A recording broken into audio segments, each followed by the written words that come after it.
They taught you that Rome sat at the center of the ancient world, like every road, every rule, every spark of civilization spilled outward from a marble throne. And Africa? In that story, Africa is always off to the side, unimportant, undeveloped, waiting for somebody else to find it.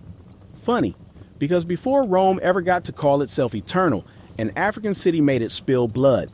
Carthage, a name that gets mumbled in classrooms, if it shows up at all, yet it once had Rome waking up afraid. Ever notice how that part gets skipped? They'll parade Caesar in front of you, but not the forces that shaped the world he inherited. Because Rome learned what fear felt like by facing Africa. Carthage wasn't some dusty outpost. It was a superpower, seafaring, commercial, engineered to the bone.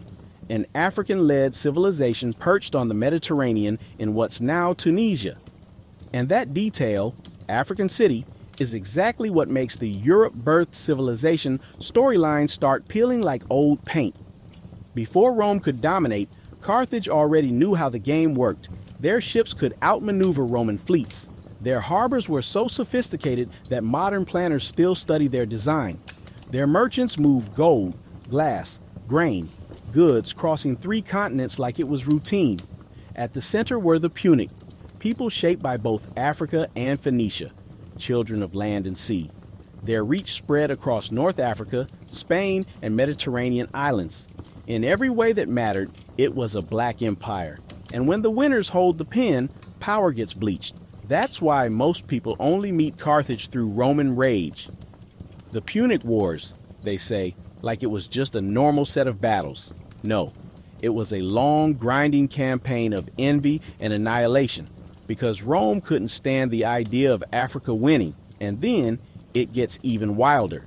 Carthage produced a man so sharp, so dangerous to Rome's myth of superiority, that later storytellers shoved him out of the hero frame. Hannibal Barca, Hannibal Barca. They'll label him a Carthaginian general. What they dodge is what that really meant. Hannibal was African elite, raised in North Africa, trained in strategy, fluent across cultures, built to defend his people from imperial hunger. As a child, he swore an oath. Rome would never dominate his homeland. That vow didn't just guide his life, it bent history. And think about how pop culture treats genius commanders. Alexander, Caesar, Napoleon, always framed as European icons. But one of the minds they all studied, Hannibal, an African who outplayed the loudest empire on earth. Picture it, a leader barely in his 20s, taking command of one of the most formidable armies alive. Tens of thousands of soldiers, war elephants, neighboring nations watching with unease. His goal wasn't simply to fight Rome, it was to embarrass Rome, to rip the mask off its invincible reputation. And he did. He marched across the Alps, snow, cliffs, ice, exhaustion, an impossible path with African elephants at the front. Rome laughed when the rumor hit. They stopped laughing when it became real.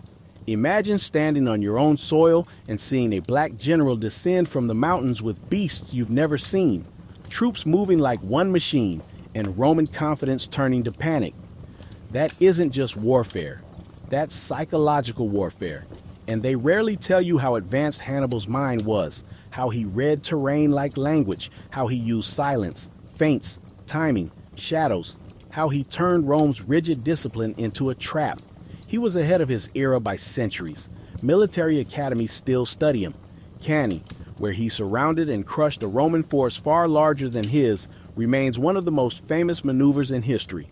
So ask yourself, why isn't his face everywhere? Why no giant blockbuster about an African strategist humiliating Rome?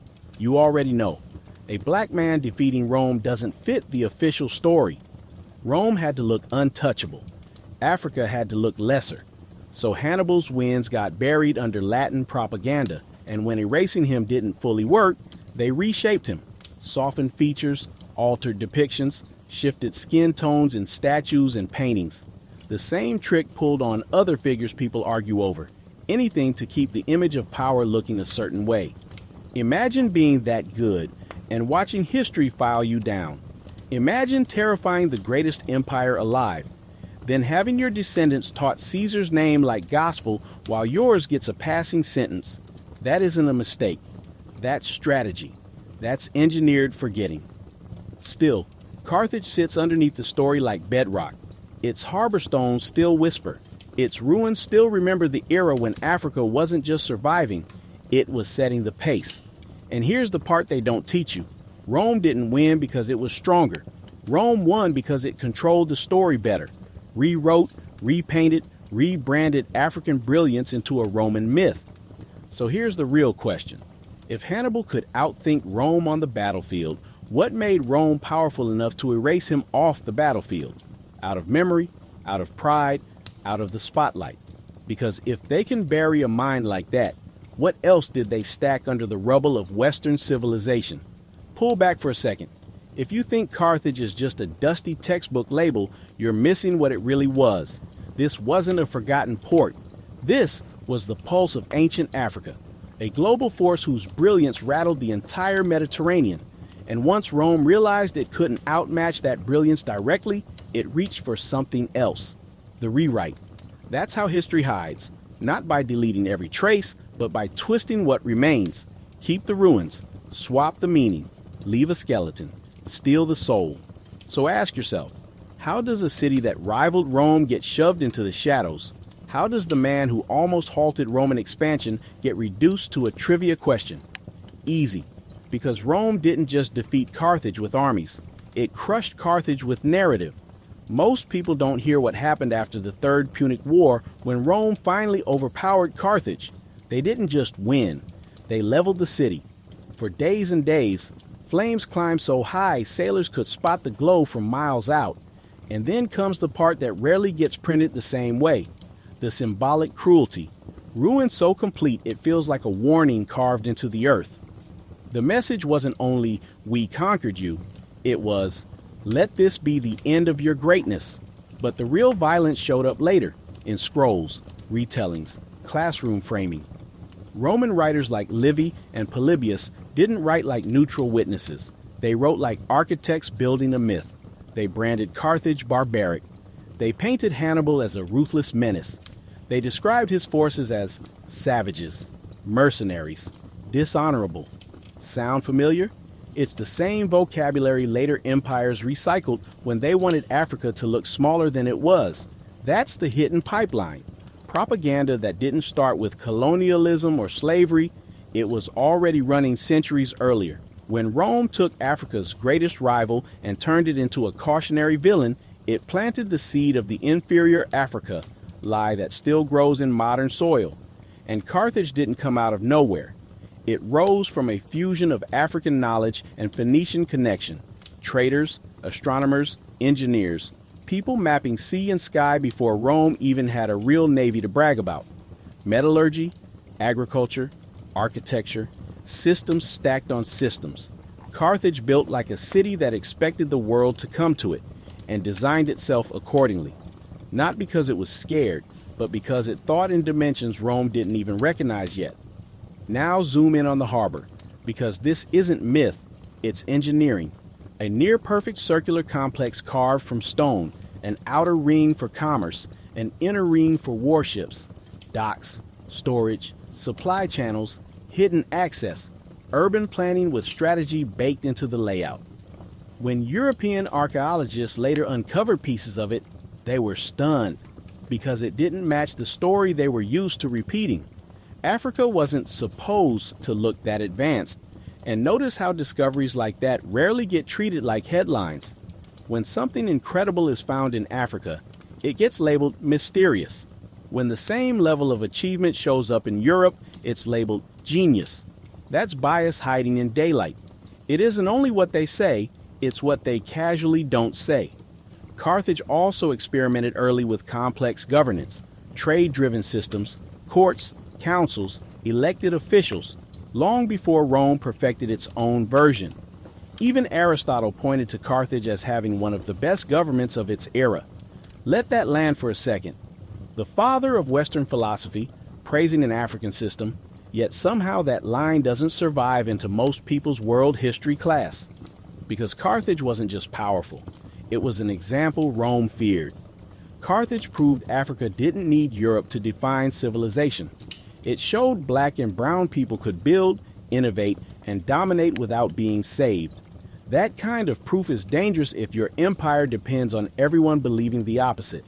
Rome may have won the war, but it couldn't erase every receipt. The evidence still leaks through. Coins with African profiles, trade routes tying Sahara lines to Iberian coasts, strategies Rome later claimed as their own after studying and stealing from Carthaginian practice. The Romans copied ship designs. They borrowed naval techniques. They learned from Hannibal's mind, and then buried his name beneath a mountain of Latin pride. That's why this story matters. It's not only about Carthage. It's about how the blueprint of erasure gets built. Destroy the empire, then turn around and tell the world Africa never had history. That's mental warfare in its oldest form. Control the story, control the legacy, control the people. Imagine growing up hearing your ancestors had no civilization, when the truth is, your ancestors taught civilization. Carthage is proof. The Moors are proof. Mali, Ethiopia, Nubia, more proof. But the myth needed Rome as the origin, so Africa had to vanish. And here's what's poetic. No matter how deep they tried to bury it, truth has a way of surfacing. The ruins still speak. The sea keeps secrets, but never forever. Bloodlines remember what textbooks try to mute. So if Carthage, this city Rome tried to wipe clean, still whispers across time, what else is hiding in history's silence? Because when the victors control the ink, the real question becomes, who's editing your past while you're still living inside their version? Now let's talk about the holes. Not the stories that got told, but the ones cut out. Every history has missing pieces. With ancient Africa, you start seeing a pattern. Records fractured, cities unnamed, artifacts misplaced. Then later, surprise, they reappear under someone else's label. That isn't coincidence. That's choreography. Take the Library of Alexandria. People know it burned, but few sit with what was inside. Scrolls from across Africa, Asia, the Mediterranean, maps, medicine, mathematics, astronomy. Networks of scholars exchanging ideas long before the so-called Age of Enlightenment got its name. Those weren't primitive societies, they were foundational. But flip through a Western textbook and watch what happens. The same achievements get handed to Greece or Rome as if Africa was just a quiet bystander.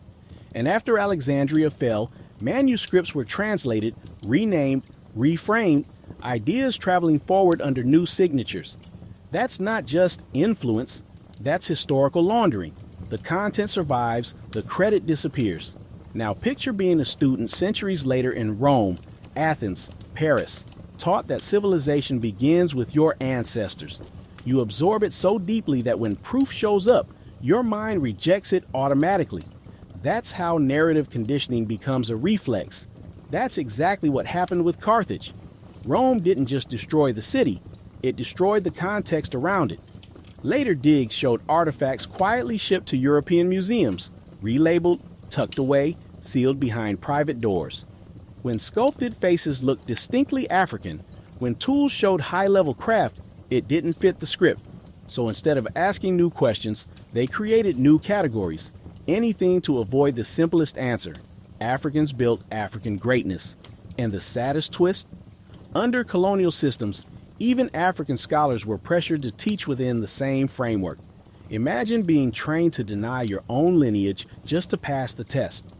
Now zoom back in on Hannibal, the general who took elephants across the Alps to invade Italy, still ranked among the greatest military minds ever. You'd think his story would be everywhere. Monuments, films, constant references. But his face complicates the myth. His enemies didn't rush to preserve a flattering portrait, and later depictions keep shifting toward safer imagery. Lighter, softer, less challenging. It's subtle, but repeated enough times, it changes what people feel is possible. Now the books, the ones that didn't survive. Roman forces burned Carthaginian libraries after conquest. Yet at least one major body of knowledge lived long enough to be harvested. The agricultural writings of Mago, Carthage's respected expert. His work on irrigation, soil care, crop systems was so advanced Rome translated it into Latin after destroying his homeland. Think about that. They crushed the civilization, then kept the knowledge, minus the name, like scraping a signature off a masterpiece and claiming the painting, and later history keeps repeating the same pattern. Centuries afterward, Europeans pushed deeper into Africa and found thriving cities, complex states, universities. In places like Timbuktu, libraries held thousands of manuscripts, astronomy, medicine, poetry, philosophy, not lost tribes, learned societies. So what happened next in that familiar cycle? What could be taken, got taken. What couldn't be controlled got destroyed or distorted. What remained got rewritten, copy, erase, rebrand. Even the word Carthage reaches most people through Latin, not through the Punic or Berber names the city's people used for themselves. Imagine erasing a place so thoroughly the world forgets what it called itself. That's the quiet violence of history. Not only swords and flames, but archives and labels. The museum plaque that credits Greek influence for an African sculpture. The school unit that turns empires into footnotes. The curriculum that trains you not to notice what's missing. But missing pieces always leave traces. You feel them in the gaps, those moments where what you've been told doesn't quite add up. Every time a ruin is too advanced, every time a ledger contains an African name, another buried voice pushes upward. That's the beauty of rediscovery. Truth doesn't evaporate, it waits. And the moment someone gets curious enough to look for what's missing, the story starts coming back, piece by piece. Because the deeper truth about Carthage and Africa isn't only what was destroyed, it's what couldn't be destroyed. Memory, innovation, persistence. Even when texts burned, knowledge traveled through craft, oral tradition, lineage, community. Empires can fall, ideas survive, and once you start noticing the missing pieces, you can't unsee them. You realize history isn't only about who lived or who won. It's about who got to write it down and who they decided to blur, shrink, or erase. Before the world crowned its Napoleons and Caesars, before Europe built its favorite shelf of great men, there was a commander who treated the earth like a chessboard, not for ego, because survival demanded it. Hannibal Barca. Hannibal Barca. You've heard the saying, history is written by the victors. Hannibal's story shows the darker add-on. What happens when the side that loses the final chapter had the sharper mind, and the winners can't stand that fact? Set the scene. It's 247 BCE. Carthage is boxed in. Rome has already battered its navy in the First Punic War, stripped territories, and forced a crushing payment meant to keep Carthage permanently bent. But Carthage didn't just fold. It adapted. It rebuilt. And in that pressure cooker, a boy was born into a family that refused to vanish quietly. His father, Hannibal Barca, warlord, strategist, visionary, believed Carthage could rise again. Before departing for a campaign, he brought young Hannibal to an altar and demanded a vow: never stop opposing Rome. Not with words, not with time, not with spirit. That's where the legend really starts. Not with trumpets, but with a promise forged in grief, pride, and a city under threat. Now imagine growing up watching your homeland humiliated, watching your people taxed into the ground, watching power treat your dignity like something disposable. For many, that becomes despair. For Hannibal, it became precision. He studied everything: geography, weather, supply lines, animal behavior, human psychology, messaging, reputation. He didn't just collect knowledge, he turned it into a weapon. So when he finally took command of Carthage's forces, his plan wasn't fight Rome. His plan was break Rome's imagination. In 218 BCE, he did what Roman leadership couldn't even picture. Marched his army through the Pyrenees, across hostile terrain, and over the Alps, war elephants included, just to hit Italy from the direction Rome never expected. It wasn't only a physical challenge, it was a mental strike. Tens of thousands kept moving through freezing passes, steep slopes, and hostile encounters, because Hannibal understood something Rome forgot. Belief can carry people where comfort never will. Rome had numbers, roads, legions, a name that scared smaller states into obedience. Hannibal had something else: the ability to turn fear into leverage. The moment Romans realized he had crossed the Alps, the myth of untouchable Rome cracked. Their empire wasn't just threatened, it was surprised, and surprise is where confidence dies. Then came Cannae, 216 BCE, southern Italy, a wide, dusty field where Rome arrived with an army so massive it looked like certainty. They brought roughly 80,000 men. Hannibal had far fewer. On paper, Rome should have crushed him. In reality, Hannibal used Rome's own weight against it. He allowed Rome to press into his center, on purpose. The Romans thought they were breaking him. They didn't realize they were stepping into a trap designed like architecture. Then the sides closed, a tightening ring, a complete encirclement, one of the most famous maneuvers ever recorded. The result was catastrophic for Rome. Military schools still study Cannae because it wasn't brute force. It was timing, geometry, and psychological reading of how an enemy moves when it believes it's winning. And yet, listen to how brilliance gets described when it's inconvenient. When the genius is European, they call it mastery. When the genius is African, the language shifts. Luck, cunning, instinct. Anything but the word that would force the world to re-rank its heroes. But Hannibal's intellect was undeniable. He didn't just win battles. He changed the logic of war, logistics, intelligence, deception, morale, alliance building. He mastered them before most empires even had names for them. He negotiated with local groups, spoke across languages, adapted rather than demanded. Where Rome enforced loyalty through domination, Hannibal often earned cooperation through respect, and that difference mattered. That's not just tactics. That's worldview. Power without understanding burns out fast. Rome couldn't accept the humiliation. It couldn't admit that its greatest terror wore an African identity. So Rome did what empires do when their pride is bleeding. It rewrote the opponent. In Roman storytelling, Hannibal becomes a villain, foreign, monstrous, savage. Even when they couldn't deny the losses, they reshaped the meaning.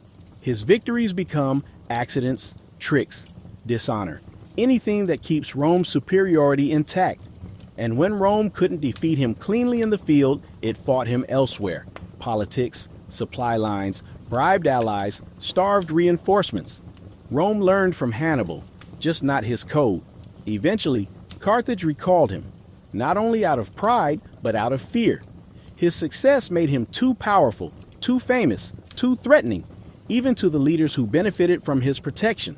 That's the cost of brilliance in a world that's nervous about your light. The city he swore to defend didn't fully shelter him, so he moved through exile, advising, strategizing, surviving, while Rome chased him across years. They couldn't rest while he breathed.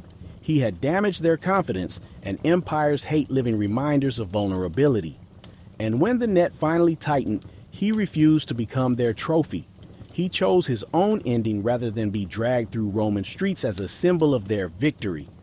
Even in the last moment, the message was clear. You can pursue my body, but you won't own my spirit. Here's what stings centuries later. European writers often admitted admiration for him, while bleaching the part that mattered. They labeled him anything except what forces the full truth, African. They reached for terms like Mediterranean, Phoenician, Semitic, Punic, labels that can be accurate in pieces but are often deployed like fog to avoid the simplest statement. An African mind threatened Rome's empire, because admitting that one of history's greatest strategists was African does more than correct a biography. It shifts the center of genius away from the story people were trained to accept. So ask yourself, if Hannibal had been born in Greece, would he be crowned the father of strategy? If his depictions were lighter, would there be 10 films, endless statues, and school units that never skip his name? Truth leaves fingerprints, and Hannibal's fingerprints are all over military thinking to this day, whether people say his name out loud or not. He didn't only fight Rome, he exposed the fear under Rome's armor. But here's the larger turn. What happens when you realize Hannibal wasn't just defending Carthage?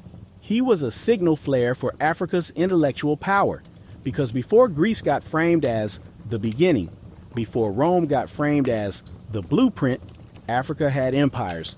That's the part textbooks mention quickly, if they mention it at all. They'll reduce Carthage to a trade hub, like it was just stalls and ships and money changing hands. But Carthage was an empire, an African empire, mastering commerce, governance, agriculture, navigation, and engineering at a level Rome studied just to imitate. Let's be clear, Carthage didn't get its brilliance from Europe. Carthage exported brilliance outward. The city sat on the North African coast like a jewel between sea blue and desert gold. Not a forgotten dock, an ancient world powerhouse where engineers, merchants, thinkers, and planners moved like a living system. Its architecture wasn't random, it was patterned, geometric, measured, mathematical. Because design wasn't decoration, it was intelligence made visible. And Carthage drew from deep African foundations, linked to older Nile Valley knowledge, regional innovation, and networks of learning that existed long before Rome's rise. The story you often hear is, Phoenicians founded it. A more honest framing is this: outside traders connected to it, merged into it, built with it, while African foundations made the city what it became. And as Mediterranean trade expanded, Carthage became the hinge, where Africa met the wider world, not as a junior partner, but as a driver. Harbors designed like machines, warehouses engineered for flow and storage, city planning aligned with sky knowledge. All this around 800 BCE, while other societies still explained weather as gods throwing tantrums. And notice what documentaries often show: pale statues, pale columns, pale faces. They present Carthage like a Roman suburb, because if they show who built it, the illusion collapses. Ask yourself why so many European archaeologists were quick to reinterpret African ruins. When sculptures showed broad noses and textured hair, they called it stylization. When tools showed high craft, they called it outside influence. When Europe builds, it's innovation. When Africa builds, it becomes mystery or borrowed. Same evidence, different label. That's not accidental. Carthage was the mirror they didn't want, because it proved Africa wasn't only a supplier of resources, it was a producer of systems, ideas, and knowledge. Its libraries held texts across languages. Scholars debated philosophy before some famous Greek names were even born. Navigators charted routes beyond familiar waters long before later discoverers were celebrated for doing the same. Greek writers recorded hints of African sailors traveling beyond the Pillars of Hercules, what we call the Strait of Gibraltar, describing coastlines in ways that suggest real experience, not bedtime stories. Carthage funded exploration as infrastructure, not curiosity. Hanno the Navigator's voyage down the West African coast wasn't a mythic wandering. It was state-backed expansion with encounters, trading points, and documentation. Carthage didn't merely sail, it commanded. Its navy outclassed Rome for decades because Carthage treated shipbuilding like science. Rome eventually learned the sea by copying African Carthaginian design, reverse engineering what it could, borrowing what it didn't invent, then later speaking as if it had always known. Trade routes tied together continents, gold and textiles, metals and grain, rare goods moving through a system so broad it functioned like an ancient global network.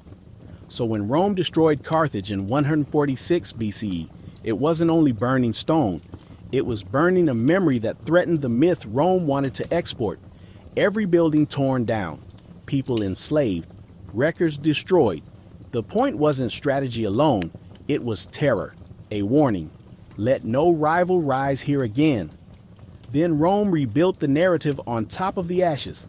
Carthage becomes greedy, immoral, deserving. Hannibal becomes monstrous. Genocide gets reframed as civilization. It's a formula that echoes across centuries. Destroy, demonize, dominate, then call it progress. But Earth remembers.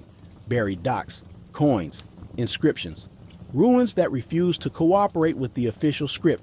And the simplest truth keeps resurfacing. Africa wasn't second. Africa wasn't sidekick. Africa didn't wait to be inspired. Africa built. Carthage was one receipt among many showing Africa didn't need Europe to become civilized. In many ways, Europe needed Africa, then needed to forget that fact to keep its story clean. So ask yourself, if Rome had to destroy nearly every trace of Carthage just to control the narrative, what other empires have been buried under the same kind of lie? What if Carthage wasn't the exception? What if it was the blueprint? Because history isn't only written by winners, it's edited by the insecure. Rome didn't erase Carthage because Carthage was evil.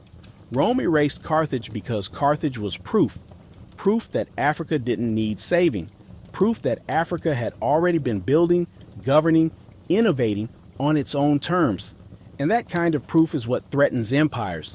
Once you admit Carthage rivaled Rome, once you admit Hannibal outplayed Rome's commanders, once you admit Rome copied designs and tactics, the mask slips. So again, if they had nothing to hide, why bury so much? When Rome razed Carthage, it wasn't only conquest, it was control.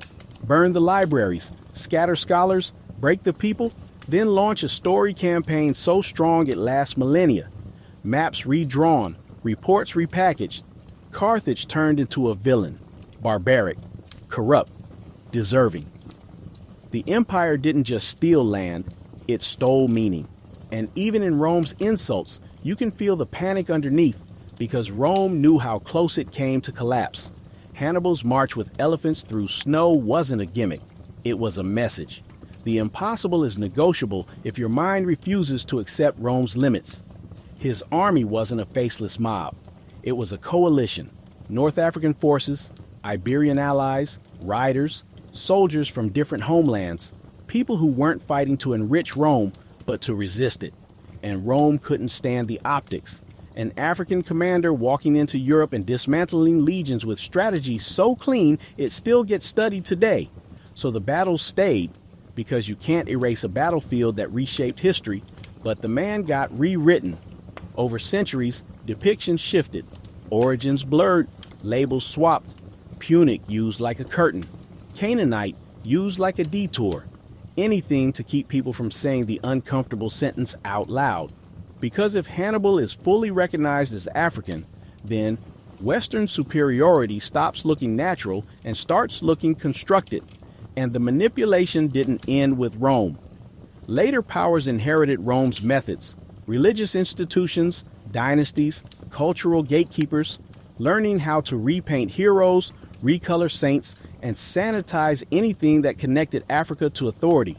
Carthage became a testing ground for the eraser, proof that if you control images and archives, you can make whole civilizations feel like myths.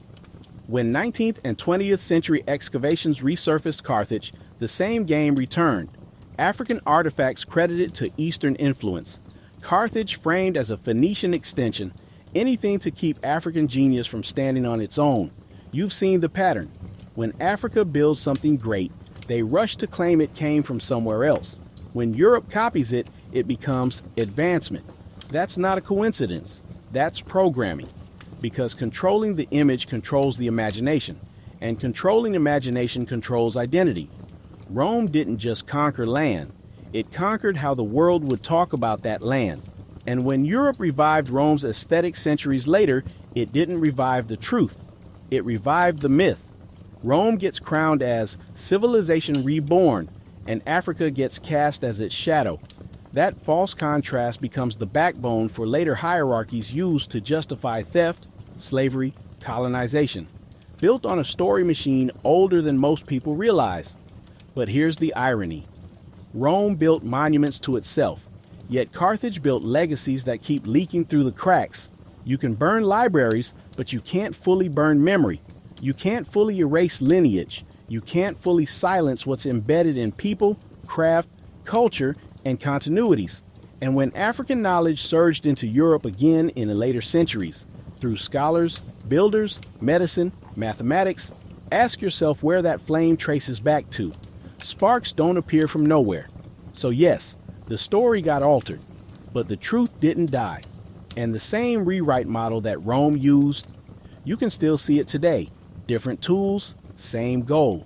Back then it was scrolls and scribes. Now it's curricula, films, media framing. Same trick. Shrink Africa into a cameo. Inflate Europe into the origin. Once you learn to read the fingerprints, you start spotting the connections from Carthage's ashes to modern screens. And the question that won't leave you alone becomes this. If they were willing to crush an empire just to manage perception, how far did they go to manage you? Because the real battlefield has always been the mind. And the moment people remember what was cut out, the eraser loses its grip, piece by piece, name by name, ruin by ruin. So keep looking at the gaps. Keep asking why certain names are small on the page. Keep wondering why some faces are everywhere and others are complicated. Because history doesn't only hide in what it tells you, it hides in what it trains you not to ask. And once you start asking anyway, the old paint starts peeling again. That's how the buried story comes back, not all at once, but relentlessly. And Carthage, still there, still whispering, keeps asking the same question across time. What else did they bury, and what happens when we dig it up? Dawn mist slid over the hills of Numidia, curling around an encampment Rome liked to describe as a nightmare. They called him the demon of Africa. His people called him Hannibal Barca, son of Hamilcar, heir to a lineage that traded gold, salt, and ivory long before Rome learned how to dream of empire. In the quiet of morning, young Hannibal stood before his father, watching fire twist inside a bronze bowl. The air smelled like smoke and decision. Hamilcar took his son's hand, pressed a blade to his palm, and stared through him like he was carving a future. "Swear it," he said. "Swear you will never be Rome's friend." Blood met smoke, not ink, fire. A pact sealed with pain and purpose. And in that moment, Africa's most dangerous strategist didn't arrive. He was forged. Because Carthage wasn't a nest of pirates, no matter how Roman historians like to sell it. It was a technological engine, docks that could turn out ships at scale, engineering tricks like molten lead for sealing hulls, irrigation knowledge linked to sub-Saharan methods, laws, libraries, math, an entire system built to command the sea. Rome called its hunger civilization. Carthage recognized it as greed. So when war came, Hannibal didn't politely wait on his coastline. He brought the fight to Rome's doorstep. He drove African elephants through the Alps, an idea so absurd it became genius the second it worked. And he didn't march alone. His force wasn't one narrow identity. It was a coalition. Numidians, Berbers, Moors, fighters from deeper African regions, people moving under the Carthaginian banner because they refused to kneel. Picture Roman scouts staring from icy ridges as dark silhouettes emerge from snowfall, massive beasts rumbling forward, formations holding steady like a machine. Rome didn't just see an army. Rome saw its assumptions collapsing. Hannibal wasn't only a tactician, he was a psychologist. He understood fear as a weapon you can aim. At Cannae, spelled wrong in half the retellings, but unforgettable in impact, he shaped his lines like a crescent, baited Rome into the center, then snapped the trap shut from both sides.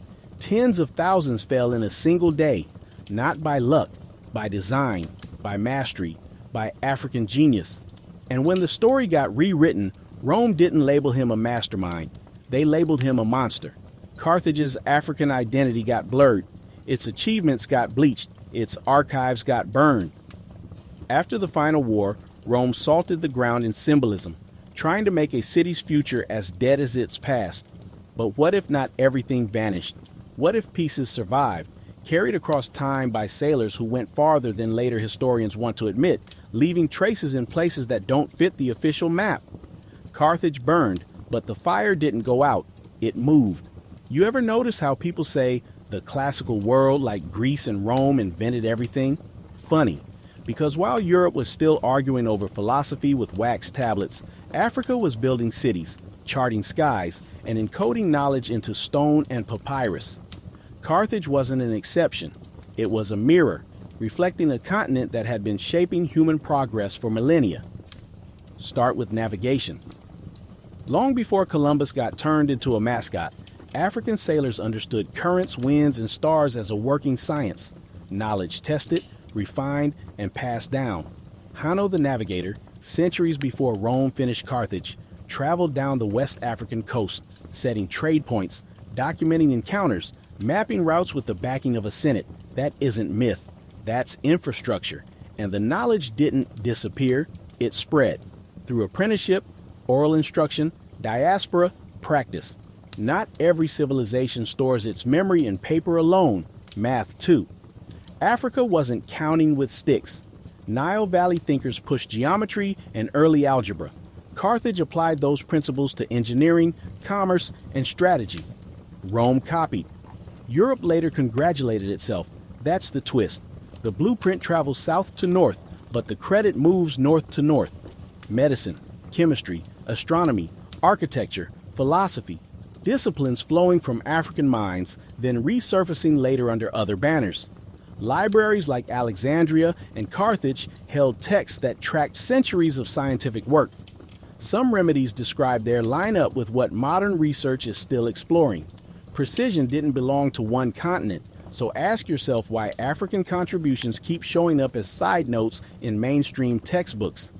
Why the Nile gets framed like Egypt, isolated, as if surrounding African worlds had no role in building that brilliance. Because knowledge is power, and whoever controls knowledge controls the story. That's why Rome burned Carthage. That's why later empires seized manuscripts. That's why faces got repainted and names got retranslated. Philosophy didn't spark into existence only in Greece. Ideas were cultivated along the Nile, debated across African centers, refined in libraries and marketplaces long before Europe branded itself the home of reason. And African knowledge didn't spread through hoarding. It traveled across deserts and seas, shared through trade, scholarship, and contact. Later, Moorish presence in Iberia carried science, medicine, architecture, and mathematics into Europe, fueling what Europe calls the Renaissance, even when the roots were older and darker skinned than the paintings admit. So pause and feel the shape of it, the theft, the silence, the survival. Africa taught the world, and then got edited out of the lesson plan.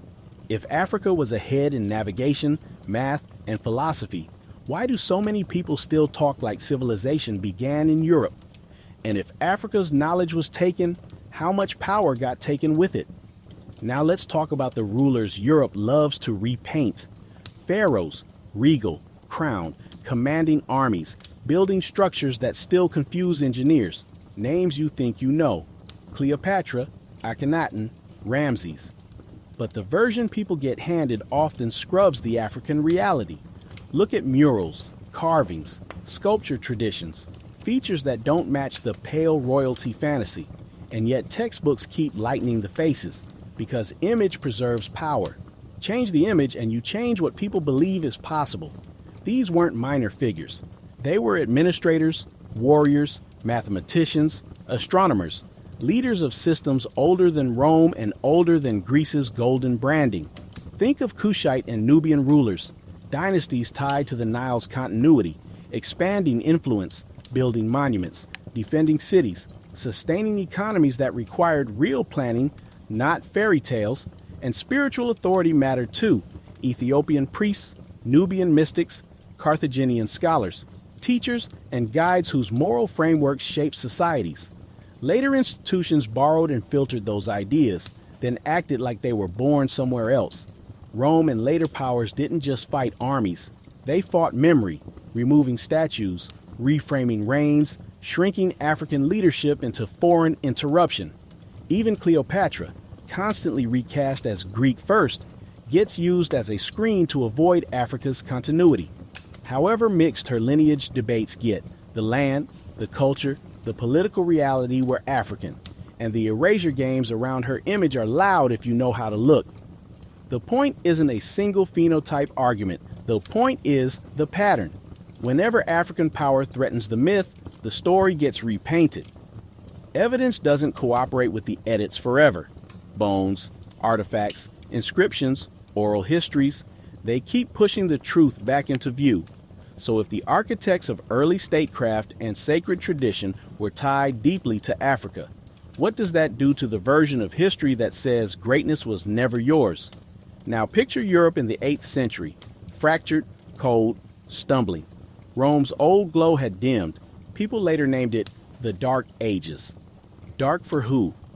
Because across North Africa and into Iberia, the Moors built centers that glowed with learning.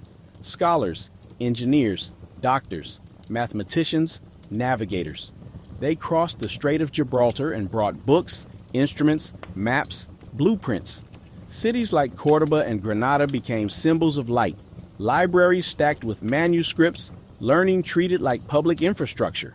hospitals, aqueducts, public baths, universities, systems designed to sustain life and spread knowledge. Europe didn't invent its rebirth in a vacuum. It received a torch that had been kept lit. Yet textbooks often label that era as occupation and keep faces vague. Arabized language gets used as a curtain. African identity gets pushed out of frame. Algebra, algorithms, trigonometry, threads preserved and expanded in Moorish Spain, then later reintroduced into European institutions that took the credit as if the ideas were newborn. Medical practice advanced too: hygiene, training, surgical knowledge, organized care, methods that later European texts absorbed while rarely naming the source. Architecture carried the signature: geometric precision, domes, arches, irrigation-fed gardens, design that treated art and science like siblings. And history books often turn that into conquest only, minimizing the intellectual rescue mission that helped Europe recover from its own collapse. So ask yourself, why is Europe's recovery framed like a solo achievement when the ladders were built by hands it later called foreign? Now get real. You ever walk into a museum or open a textbook and feel something's off? That instinct is accurate. Paintings from wealthy patrons filled walls with pale saints, pale kings, pale philosophers. Even Jesus, recast into European features like divinity, needed a passport. That wasn't harmless art. That was psychological control. Make the heroes look foreign, make the witnesses invisible, and people learn to associate power with one face. Manuscripts weren't safe either. Anything that disrupted the script got burned, hidden, mistranslated, or reframed. African kingdoms became mysterious. Carthage became a footnote. The Moors became invaders, not carriers of knowledge. Religion got weaponized too, preachers and institutions reinforcing the lie. Europe as the source of civilization, Africa as scenery or labor. Cinema joined in. Ancient Egypt looks white. Rome looks white. Biblical worlds look white. The subconscious lesson lands early. Greatness is European. Struggle is African. The two don't meet. And the cruel part is how that message loops.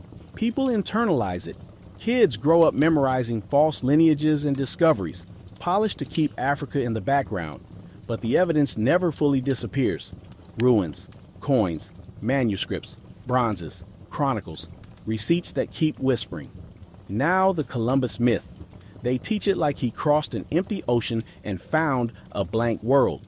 Cute. Because the truth complicates that poster version. African maritime knowledge wasn't a rumor. West African sailors understood Atlantic patterns through long practice. Trade didn't only move across deserts, it moved along coasts and waters too. The Mali Empire's Atlantic reach gets treated like a sidebar, but Timbuktu and other centers were engines of learning. Manuscripts discussing astronomy, governance, commerce, and in some claims, shipbuilding knowledge that predates Europe's Age of Discovery narrative. And then there are the stories and arguments people bring up: oral histories, cultural traces, claims of pre-1492 contact, often dismissed fast, not always because the questions are foolish, but because the implications are disruptive. Because if Africa had ocean mastery earlier than the myth allows, then Europe's discovery story stops sounding like destiny and starts sounding like branding. And branding is how empires justify taking land. Rename it, map it, claim it, act like no one else belonged in the story. Now zoom into the hidden innovations list people love to argue over: paper, combat systems, navigation, medicine, agriculture. Paper-like materials and writing traditions existed in African contexts long before Europe's printing revolution became a global headline. And African libraries, Timbuktu, Fez, Cairo, held manuscripts spanning science, poetry, and law. Combat traditions too: disciplined training, organized warfare knowledge across African empires, passed down with rigor even when outsiders pretended it was instinct instead of developed skill. Navigation is obvious by now. Stars, winds, currents, routes, treated as empirical knowledge, refined by repetition, not luck. Medicine. African and Afro-Iberian medical practice advanced in ways medieval Europe often lacked: organized care, hygiene, documented remedies, training structures that later fed into European learning.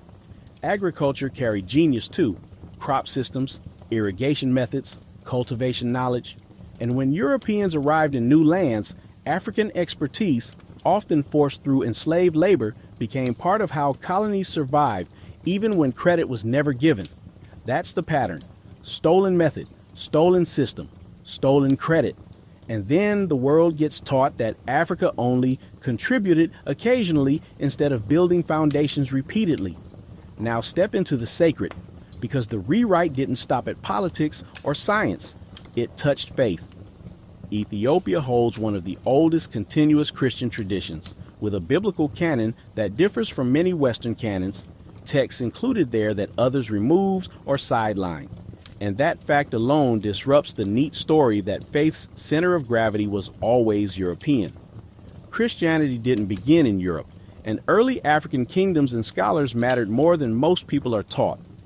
Biblical stories contain African threads that get treated like footnotes: Egypt as refuge, African regions named, Africans present in the narrative, details that don't fit the painted windows. Then Rome's institutional power grows and images shift. Saints recolored, icons repainted, theology filtered through political needs. Because if God looks like an empire, people become easier to govern. And Ethiopia stands like refusal, preserving traditions, texts, music, worship, continuity, without asking permission from Rome's edits. Even the legend of the Ark of the Covenant being in Axum functions as a powerful symbol: Africa holding sacred authority in a world trained to deny African centrality. Whether someone believes every claim or not, the larger point remains: Africa's spiritual role has been repeatedly minimized because it complicates who gets to look chosen. Here's how erasure really wins: make people forget what they were never fully shown. Repeat a narrative long enough: textbooks, museums, movies, sermons, media, and it starts to feel like fact. Europe created, Africa borrowed, Rome civilized, Africa submitted, Columbus discovered, Africa stayed still. And that's the trap. Erasure isn't only hiding truth, it's replacing it with a story that manufactures doubt. Because when African names and achievements get painted over with European labels, people don't only lose history, they lose confidence. They inherit uncertainty like it's natural. That psychological wound spreads across generations. If kids never see ancestors as architects, they start believing architect isn't a role meant for them. And that makes oppression easier to maintain, because a people taught to doubt themselves become easier to manage. But memory survives anyway, in oral tradition, rhythm, ritual, language, music across the diaspora, echoes that refuse to disappear. And the moment people reconnect the receipts, manuscripts, ruins, lineages, the spell weakens. Now talk survival and resistance: Ethiopia, Benin, Mali, Haiti. Names that prove erased doesn't mean gone. Ethiopia standing through shifting empires is more than a single narrative. It's a monument to African refusal. Even in the modern era, victories like Adwa under Menelik II show organized strategy, not miracle. Yet many textbooks barely linger there. Benin, art, diplomacy, systems. Bronzes so sophisticated they embarrass the Africa had no history lie. And the fact so many were seized and displayed far from home tells you exactly who controlled the museum labels. Mali, Mansa Musa, wealth and scholarship. Timbuktu as a learning hub with libraries and universities, knowledge preserved under threat because intellect itself became a survival strategy. Haiti, enslaved Africans refusing the script, defeating one of Europe's most feared armies, proving black sovereignty was possible even when the world tried to choke it. And notice how often that victory gets minimized or rushed past. Pattern again: victories muted, failures magnified. Make African resistance seem rare instead of constant, so people underestimate the tradition of strategic defiance. Then we hit the present. Who controls the story now? Television, film, news, social feeds. Modern pipelines shaping perception the same way old empires used scrolls. Blockbusters choose who gets to be the hero.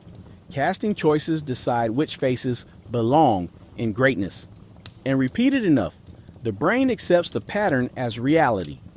Algorithms don't free truth automatically. They amplify whatever fits the dominant template. If African brilliance doesn't match the expected storyline, it gets buried under distraction. Schools often echo older erasures. When Africa appears, it's too often framed as an anomaly, curiosity instead of foundation. But the twist is that technology can also expose the edits. Independent archives, podcasts, digitized manuscripts, virtual tours, reconstructions, tools that can bring the hidden parts back into view. So the fight today isn't only over land, it's over perception. And that brings us back to the blueprint, because reclaiming isn't a vibe, it's work. You read, you compare sources, you visit ruins through research, you study manuscripts, you trace lineages, you notice what's missing, then you go looking for it. Because Europe didn't only steal gold and land, it stole the story that gives people permission to believe in themselves. But here's the beautiful part. You don't need permission. Reclaiming the blueprint starts in the mind, connecting Carthage to Rome's copies, Timbuktu to European universities, Moorish science to Renaissance bragging, Ethiopia's canon to Western edits. It's messy and emotional because the theft was deliberate and long, but it's also electrifying because suddenly you see yourself in the world's foundations. Music becomes memory, architecture becomes evidence, language becomes lineage. The new world starts looking like an old world with a new label, and once you see those connections, you can't unsee them. Imagine for a second a world where none of this was stolen, where African brilliance was taught openly in every classroom and engraved into every museum plaque, where names like Mansa Musa, Hannibal, Shaka, the Moors weren't whispered in footnotes but spoken like standard history. Imagine children growing up seeing heroes who look like them, scientists, architects, philosophers, kings. So self-belief isn't something they have to learn. It's something they inherit naturally. Imagine art and film showing ancient Africa in full color. Faces, cultures, systems. No bleaching, no shrinking, no pretending. We can't rewind time, but we can stop handing the eraser the pen. Every reclaimed story shifts the present. Every corrected lesson changes what the next generation thinks is possible. And that's the responsibility. Not just knowing the truth, living like it matters. So here we are, at the last turn of the spiral. How long have you been living inside a story someone else wrote for you? Because history isn't only dates and battles. It's identity. It's confidence. It's the permission structure people carry in their bones. That strength you doubt sometimes, inherit it. That intelligence you second guess, it comes from centuries of thinkers, builders, strategists, healers. That creativity you downplay, it flows from libraries, courts, harbors, temples, revolutions, places the eraser tried to blur but couldn't fully delete. And the real truth is this: the eraser was never complete. You are proof. Now the question isn't, was it stolen? The question is, what will you do now that you see it? Will you let the blueprint sit like a trophy on a shelf? Or will you use it to build, teach, create, and protect the story so it can't be hidden again? Because the awakening isn't a single moment. It's a process, mind by mind, name by name, lesson by lesson. And when a people remember who they were, fully, clearly, the old narrative starts to shake. Not in museums, not in awards, in you. The truth survived, the legacy survived, the blueprint survived, and now it moves through your hands, so the next chapter can't be erased.